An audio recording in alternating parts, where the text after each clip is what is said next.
So, who is Daniel Ticktum? And you may have heard in the news lately about what has Dan Ticktum been doing and why has he been fired from the Williams Driver Academy. Or if you're like 99% of the population, you probably never ever heard of Daniel Ticktum or what's happened to him in the news. But before we go into any of that, let's go into how fast he is.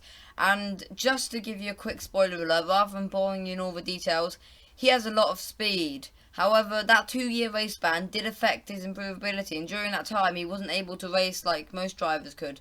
But we'll go into F2 and we'll skip all the lower series, where he did well. Also, I just realised I forgot to mention why he got the 2-year race ban. He deliberately crashed into another car or a few, taking out a big amount of a grid in F3, and that was all deliberate because he was for some reason angry, so that's why he got a 2-year race ban.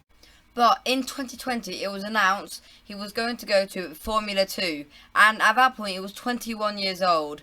However, how does he do in his first season of Formula 2? And he came 11th place. May not sound great considering he was quite old compared to some of the grid, and it was his first year. However, in his second year of Formula 2, which is 2021, and right now, right now we're in 2021, as of recording this, he is 4th place in the standings in a very competitive grid, with drivers ahead of him being Guan Yu Zhou, Oscar Piastri and Robert Schwartzman, all of which are really fast drivers. But then, very recently, he's released a video on Twitch of him streaming where he called one of the drivers who races for Williams, and bear in mind, he is a Williams Academy driver. So the driver who races Williams is a paid driver where he pays the team money to drive because he's quite a slow driver.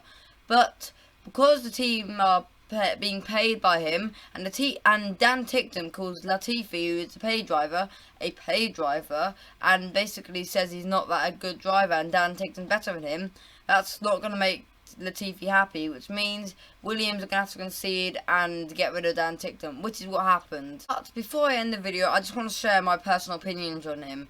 So I think he's improving at a good rate. However, his age, he's right now 22, which is older than some of the other drivers in the grid, which I think is not a good thing. And sponsors don't like him, so if I have to say, compared to such a competitive grid right now, and he has a lack of sponsors and how popular he is compared to all the other drivers, well, most of them, I think he's just not going to make it, even though he deserves to make it on raw speed right now. So that's my overview summary of him, and he's basically never going to make it at F2, which is quite, F1 I mean, which is quite sad, because you know how fast he is, but again, he has done a lot of stupid things like what he's done. And it may sound very weird, but I actually quite like Dan Ticktum.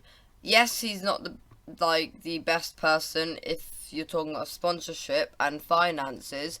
However, I think I like his honesty, even though it isn't always good, and he does do stupid things, but I think he's an example of a driver who has speed and just speed and deserves to be in F1 if it was speed. And he mentioned something about that in the live stream he did, which I can show you a clip of in the description down below, so please check that out if you really want to know more about the story.